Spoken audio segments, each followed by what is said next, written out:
Hi everyone, welcome to my YouTube channel and this is Suman Shekhawat and first of all आप लोगों का बहुत बहुत स्वागत है मेरे इस YouTube चैनल पे।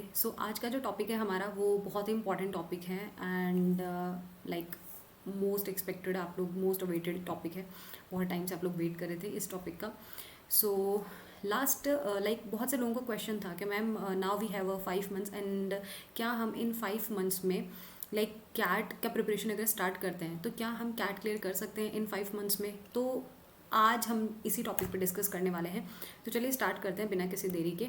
First of all these are my social media handles. तो आप लोग ये टेलीग्राम जो है ज़रूर ज्वाइन कर लें बिकॉज सारा का सारा इंपॉर्टेंट अपडेट्स एंड एवरीथिंग आपको क्विज एंड आपके पोल में क्वेश्चंस एंड एवरीथिंग आपको यहीं पे मिलने वाला है। एंड वीडियो को लाइक ज़रूर कीजिएगा, अगर आपको अच्छा लगता है शेयर कीजिए, चैनल को सब्सक्राइब कर लीजिए बिकॉज आप लोगों के लिए इस वीडियो के एंड में एक मोस्ट इंपॉर्टेंट अपडेट भी है, एक न्यूज़ भी है। तो फर्स्ट ऑफ ऑल बात आती है अगर कैट के प्रिपरेशन की, तो फर्स्ट ऑफ ऑल हम लोगों को आई थिंक ये पता होना चाहिए कैट का सिलेबस क्या है, राइट। बाकी सब चीज़ें हम बाद में देखते हैं कि हम कैसे इसका प्रिपरेशन कर सकते हैं, हमें क्या क्या चीज़ें हैं जो फोकस करना है, क्या ऐसी चीज़ें हैं what should we do and what should we not to do.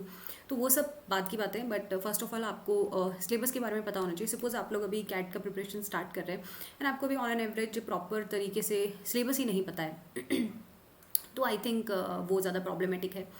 तो अगर कैट एग्जाम हाइलाइट्स के बारे में अगर हम देखें, सो टाइप ऑफ क्वेश्चन जो है हमारे मॉडरेट टू डिफिकल्ट लेवल के लेते हैं। सच ऐसा कुछ भी नहीं है कि बहुत इजी लेवल क्वेश्चंस आते हैं कि हाँ हम तो देखते ही सॉल्व कर देंगे। मॉडरेट लेवल रहता है। अगर आपने एक अच्छे लेवल पे प्रिपरेशन किया है, अच्छे लेवल पे प्रैक्टिस किया है, तो डेफिनेटली आप लोग जो है कैट क्लियर कर सकते हैं विद इन 5 मंथ्स भी। Section wise number of questions की अगर मैं बात करती हूँ तो वीआरसी में हमारे 24 क्वेश्चंस रहते हैं, डीएलआर में we have 20 questions and QA में वी हैव 22 क्वेश्चंस, राइट। ये हम जो अभी हमारा सिनेरियो चल रहा है उसके अकॉर्डिंग। टॉपिक वाइज अगर वेटेज देखें, अब टॉपिक वाइज जो डोमिनेटिंग जो टॉपिक्स हैं आपके हर सेक्शन के, वो कौन से टॉपिक, तो ऐसे बहुत वास्ट सिलेबस है कैट का, में जो डोमिनेटिंग टॉपिक्स जो आते हैं हमारे वो कौन कौन से, अगर हम उनके बारे में देखते हैं तो अरिथमेटिक, अलजेब्रा एंड ज्योमेट्री जो है वो डोमिनेट करते हैं आपके क्वांट सेक्शन को, लाइक आपके मैथ्स के सेक्शन को। ये डोमिनेटिंग है, मैक्सिमम जो क्वेश्चन है आपके इन्हीं टॉपिक से आपको देखने को मिलते हैं। नेक्स्ट अगर हम आते हैं आरसी में, तो वीआरसी का अगर डोमिनेटिंग टॉपिक कोई है तो वो है आरसी, जो कि आपका 65 to 70% वेटेज लिए हुए है। इट मीन मैक्सिमम वेटेज जो है आपका वो आरसी का आता है वीआरसी में। इट मीन इस टॉपिक को आप चाह के भी स्किप नहीं कर सकते हैं। अगर आप सोचते हैं कि हम आरसी को स्किप कर दें तो फिर आप कैट ही स्किप कर दो। अगर हम डेटा इंटरप्रिटेशन और एलआर की बात करते हैं तो इसमें डीआई जो है वो डोमिनेटिंग आपका टॉपिक है, तो इस पे आपको अच्छी कमांड होना चाहिए। तो ये आपके कुछ डोमिनेटिंग टॉपिक्स हैं जिन पे आपको डेफिनेटली आपका कमांड जो है वो रहना चाहिए। अगर मैं टाइप ऑफ क्वेश्चंस की बात करती हूँ तो एमसीक्यू नॉन एमसीक्यू बेस्ड दोनों तरीके के क्वेश्चंस हमारे पास में रहते हैं कैट एग्जाम में। मार्किंग स्कीम की अगर हम बात करें तो 3 मार्क्स जो हैं आपको, अगर आप कोई भी क्वेश्चन करेक्ट करते हैं तो आपको 3 मार्क्स उसके लिए मिलेंगे, और अगर आप कोई क्वेश्चन गलत कर देते हो तो आपका नेगेटिव मार्किंग भी उसमें रहता है, -1 जो है वो आपका हो जाएगा इसमें। ये भी बहुत से बच्चों का क्वेश्चन रहता है कि मैम क्या उसमें कोई मार्किंग स्कीम है, लाइक नेगेटिव मार्किंग या ऐसा कुछ है सिस्टम, तो आप देख सकते हैं कि कैट एग्जाम में रहता है। वीडियो को लाइक ज़रूर कर दें, और इस चैनल पे आपको बाकी के जो अदर मैनेजमेंट एग्जाम्स हैं उनके बारे में मैं पूरी आपको जानकारी देने वाली हूँ, लाइक कैसे क्या आप उनके लिए प्रिपेयर कर सकते हैं, क्या क्या आपके सोर्सेज होने चाहिए, कैट के बारे में भी सब कुछ बताऊँगी मैं। चलिए अब देखते हैं कुछ टिप्स एंड ट्रिक्स, लाइक हमको कैसे प्रिपरेशन स्टार्ट करना है। सपोज आप अभी जो है अपना प्रिपरेशन स्टार्ट कर रहे हैं तो आपको कैसे करना चाहिए।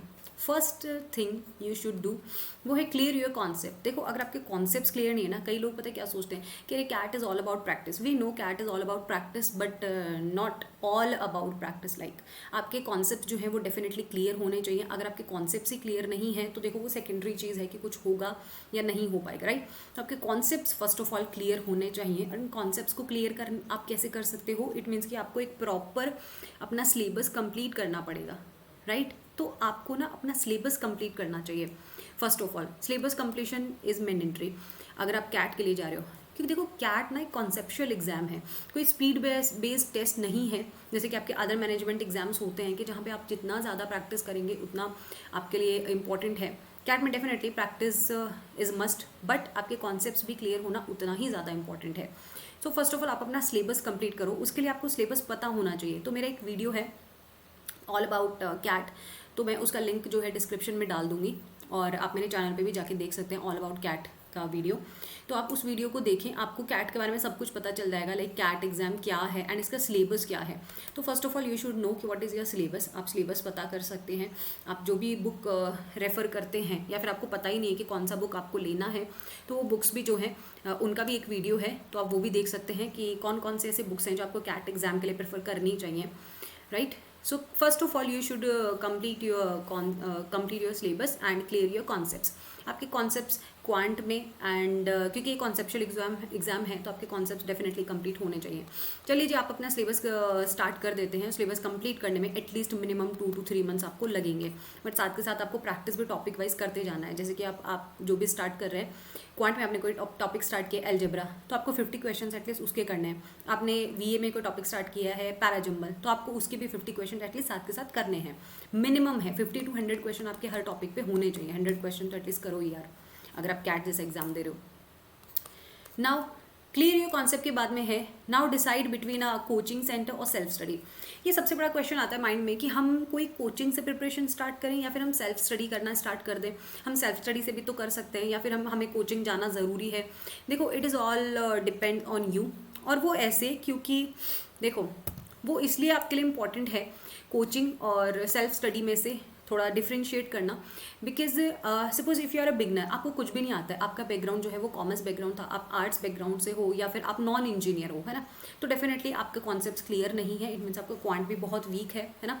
और वीए तो आपको वैसे भी खुद ही करना पड़ेगा, उसमें कोई कुछ नहीं कर सकता, बट स्टिल अगर आप नॉन इंजीनियर हैं तो डेफिनेटली आपको कोचिंग लेना चाहिए। आप कोचिंग आप ऑफलाइन भी ले सकते हो, आप ऑनलाइन कोचिंग भी ले सकते हो। आजकल ऑनलाइन कोचिंग्स इतने अच्छे अवेलेबल हैं, तो if you want to know कि मैम अच्छे ऑनलाइन कोचिंग्स आप बताइए हमें, तो आप कमेंट में मुझसे पूछ सकते हैं। आई विल डेफिनेटली रिप्लाई, मैं आपको ज़रूर बताऊंगी।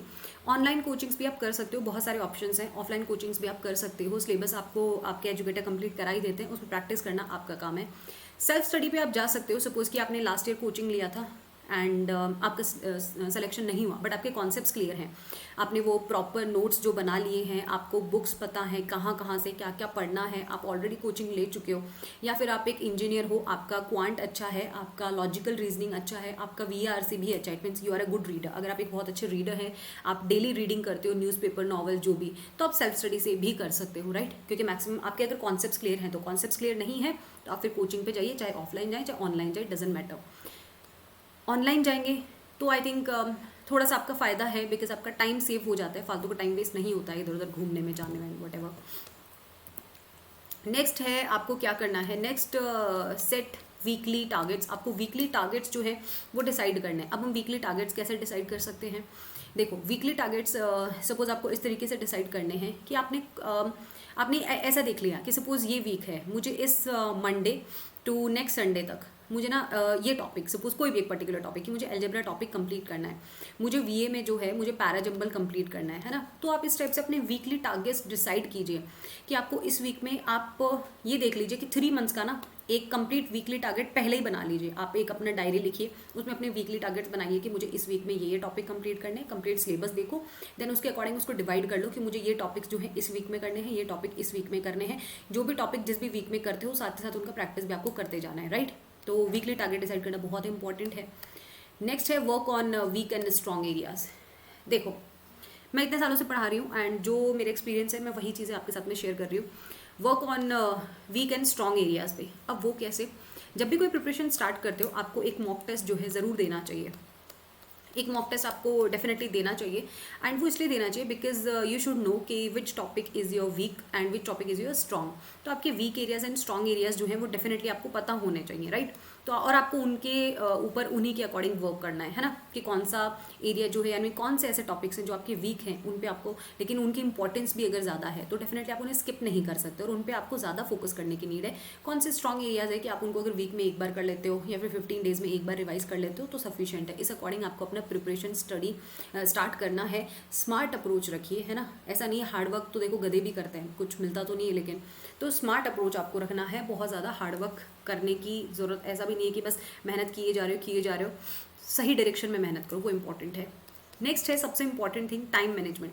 बहुत से बच्चों के साथ में प्रॉब्लम ये होता है, मैम हम कॉलेज कर रहे हैं, हम जॉब कर रहे हैं, हम साथ के साथ कैसे टाइम मैनेजमेंट करें। देखिए गोल आपका है, आपका ड्रीम है IIM में जाना, तो टाइम आपको उसके लिए निकालना पड़ेगा, है ना। यू हैव टू डिसाइड कि आप कैसे टाइम मैनेजमेंट कर सकते हो। सपोज आपको डेली का एटलीस्ट 4 to 5 आवर्स निकालना है, वो टाइम आप निकाल सकते हो। आपके ऑफिस में या कॉलेज में आपको लंच टाइम मिलता है 30 मिनट, तब निकालो, उस टाइम पे आप रीडिंग कर सकते हो, उस टाइम को ऐसे यूटिलाइज कर सकते हो। फिर आप 2 आवर्स मॉर्निंग में निकालिए, 3 आवर्स जो है इवनिंग में या नाइट में निकालिए। इस टाइप से करके आप अपना प्रिपरेशन कर सकते हैं, राइट। तो ये आपको देखना है, टाइम मैनेजमेंट आपको करना पड़ेगा, बट एटलीस्ट 5 आवर्स जो है आपको निकालने हैं। 30 मिनट्स रीडिंग के लिए अलग से रखिएगा, रीडिंग बहुत इंपॉर्टेंट है, क्योंकि कंप्लीट सिर्फ सिर्फ VRC सेक्शन के लिए रीडिंग इंपॉर्टेंट नहीं है, बाकी के आपके जो टॉपिक्स हैं, बाकी के जो सेक्शंस हैं लाइक DILR एंड आपका क्वांट, उनके लिए भी रीडिंग उतना ही इंपॉर्टेंट है। नेक्स्ट है आपका verbal ability and reading comprehension. देखो ये मेरा एरिया है, मैं यही पढ़ाती हूँ आप लोगों को, तो इसमें मैं थोड़ा सा ये चीज़ बताऊंगी कि अगर आप लोग ये सोचते हो कि हम VRC में सिर्फ प्रैक्टिस करके या सिर्फ रीडिंग करके जो हम बचपन में पढ़ा करते थे पैसेजेस, उसी टाइप के पैसेजेस हैं एंड डेफिनेटली हो जाएगा, तो ऐसा कुछ नहीं है। RCs बहुत प्रो लेवल RCs आपके पास में आएंगे, moderate to difficult level RCs होंगे। उनके लिए आपके क्रिटिकल रीजनिंग के कॉन्सेप्ट्स कंप्लीट होना बहुत ज़रूरी है। लाइक RC के खुद के इतने सारे concepts, how to read and understand the language of the passage, right, and how to deal with different type of like RCs and different type of questions, है ना, how many type of questions, and बहुत सारे topics हैं। तो आपको इसका जो course है ना, वो आई थिंक इसका जो ये बोल सकते हो सिलेबस जो है या इसके बेसिक कॉन्सेप्ट्स जो हैं वो कंप्लीट होना reading comprehension and verbal ability के बहुत इंपॉर्टेंट है। वर्बल में भी बहुत सारे इंडिविजुअल टॉपिक्स हैं जिनके खुद के बेसिक रूल्स हैं, और वो रूल्स एंड कॉन्सेप्ट्स आपको पता होना चाहिए। तो you should I think focus on these concepts. And first of all आपको एटलीस्ट डेली बेसिस पे प्रैक्टिस करना चाहिए 3 to 5 क्वेश्चंस। लाइक आपने सपोज ऐसा किया कि इस वीक जो है मैं डेली 3 क्वेश्चंस करूंगा पैरा जंबल के, नेक्स्ट वीक जो है मैं पैरा कॉम्प्लीशन के 3 टॉपिक्स करूंगा डेली, उससे नेक्स्ट वीक जो है मैं पैरा समरी करूंगा। तो इस टाइप से करके आप टॉपिक के बेसिक्स प्लस प्रैक्टिस बहुत अच्छे लेवल पे ले जा सकते हो। तो VRC में स्कोर करना लाइक बहुत ज़्यादा टफ नहीं है, बहुत ज़्यादा डिफिकल्ट नहीं है, बट ये बेस है, ये डिपेंड करता है कि लाइक आप कैसे रीडर हैं। If you are a good reader then definitely आप अच्छा स्कोर कर लेंगे। हाँ, आपका वोकैबलरी जो है वो स्ट्रांग होना चाहिए। और वोकैबलरी की अगर बात आती है कि मैम कितने वर्ड्स हमें वोकैबलरी के करने चाहिए, तो एटलीस्ट 1000 to 5000 वर्ड्स के बीच में आपका वोकैबलरी कंप्लीट होना चाहिए। अगर नहीं है तो वर्ड पॉम ईजी हम लोग स्टार्ट करने वाले हैं अपने इस पे, तो आप वहाँ से कर सकते हैं, ठीक है, कोई इशू नहीं है।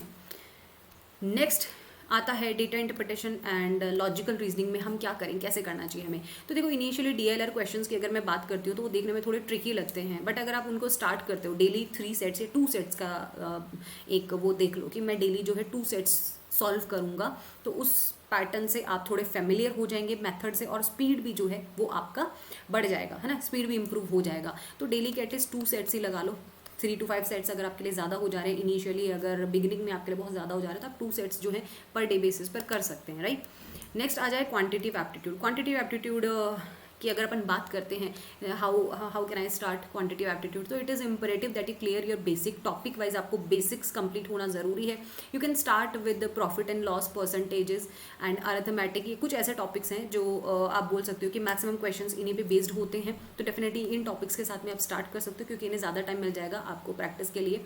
एंड डिफरेंट टाइप के क्वेश्चंस पे डेफिनेटली आपसे पूछे जाते हैं, इनसे मिक्स करके आते हैं। So if you are clear your concept in this section you can do calculations with your mind.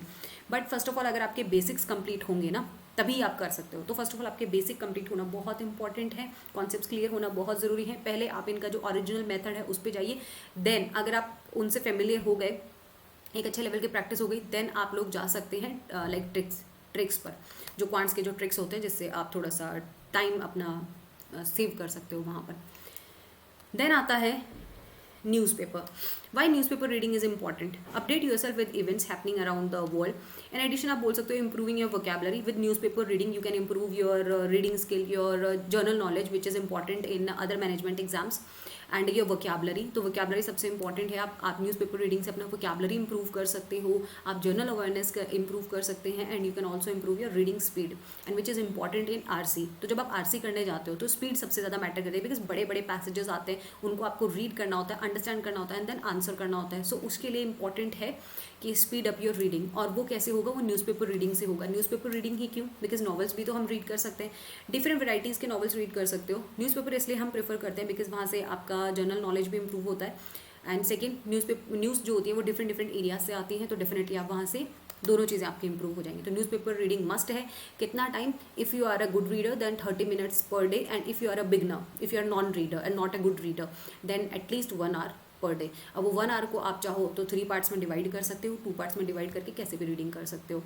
Go to tricks. Tricks पे आप तब जाइए जब आपके कॉन्सेप्ट्स क्लियर हो जाते हैं क्वांट्स में या फिर किसी भी टॉपिक में, देन आप उन टॉपिक से फेमिलियर हैं, आप उनके क्वेश्चंस जो हैं जो उनका एक बेसिक मेथड है उससे कर पा रहे हैं, तो आप ट्रिक्स पे जाइए। देन आप उन ट्रिक्स के थ्रू थोड़ा अपना टाइम सेव कर लेंगे।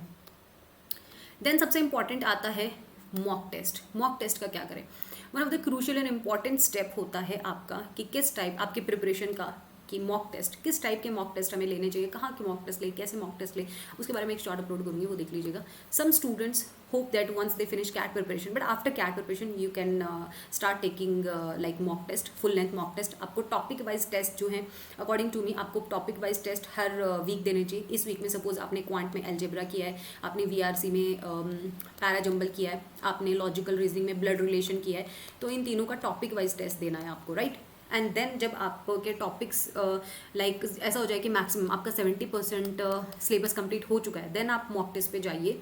मॉक टेस्ट के साथ साथ में उसका एनालिसिस करना भी बहुत इंपॉर्टेंट है। मॉक टेस्ट बहुत ज़्यादा इंपॉर्टेंट है, end of the kind of बोल सकते हो कैट 23 सिलेबस के बाद आपको मॉक टेस्ट लगाना है। मॉक टेस्ट के साथ में आपको डेफिनेटली एक एनालिसिस भी इनका करना है। तो आपके पास में टाइम है, अभी 4-5 मंथ्स का टाइम है, आप आराम से 2 मंथ्स में अपना सिलेबस कंप्लीट करें, एंड देन मॉक टेस्ट आप दे सकते हैं। अभी इफ़ यू वांट देन आप 15 डेज में एक मॉक लगा सकते हैं या वीकली लगा सकते हो। एनालाइज योर परफॉर्मेंस, ये सबसे इंपॉर्टेंट स्टेप है आपका। सो बीट सेक्शन टेस्ट हो गया, यूनिट टेस्ट है, ओवरऑल कैट मॉक टेस्ट है। Always analyse your performance, specially verbal skills which is tricky topics होते हैं, तो वर्बल में डेफिनेटली आपको मॉक टेस्ट लगाना बहुत इंपॉर्टेंट होता है। लाइक आपको ये पता चले कि जो आप मिस्टेक्स कर रहे हैं, लाइक सिमिलर मिस्टेक्स अगर आप बार बार कर रहे हो तो आप उन्हें अवॉइड करें। आप क्या क्या मिस्टेक कर रहे हैं जिन्हें आपको अवॉइड करना है, क्या मिस्टेक्स आपको आगे नहीं करने हैं, या अभी कर रहे हो तो क्या प्रॉब्लम है, ऑल दैट एवरीथिंग। तो एनालिसिस से क्या होगा ना, आपको ये पता चलेगा किस टाइप के क्वेश्चन में आप गलती कर रहे हो, किस टाइप की गलतियां कर रहे हो, आप उनको कैसे अवॉइड कर सकते हो। तो ये सब चीज़ें आपको एनालिसिस ज़रूर करना है, सिर्फ मॉक टेस्ट देके छोड़ना नहीं है कि मेरा इतना स्कोर आ गया, ये वो क्यों नहीं आया, कहाँ मैंने गलती किया, जो गलती किया मैं उसको कैसे इंप्रूव कर सकता हूँ, राइट। और मैंने किस अप्रोच से क्वेश्चन किया था कि मेरा करेक्ट हुआ था, तो वो सेम अप्रोच में ना नेक्स्ट टाइम भी करूँगा, लाइक, है ना। तो ये सब चीज़ें बहुत इंपॉर्टेंट है। क्वांट जो है थोड़ा सा टाइम वैलिडिटी अटैच्ड होता है इससे, तो with these tips you are already for the CAT exam 23, so it is recommended that the CAT take a lot of mock test। आपको बहुत सारे mock test देने हैं, बहुत सारे, इट मीन्स ऐसा नहीं वीकली दे सकते हो, 15 डेज में अभी इनिशियली आप एवरी 15 डेज में आप जो है फुल लेंथ मॉक टेस्ट दें, उससे ज़्यादा नहीं। बाकी आप टॉपिक वाइज आपको टेस्ट जो है वो देने हैं। तो आई थिंक 5 to 6 मंथ जो है वो सफिशिएंट होते हैं आपकी कैट प्रिपरेशन के लिए, अगर आप डेडिकेटेडली प्रिपरेशन करते हैं तो।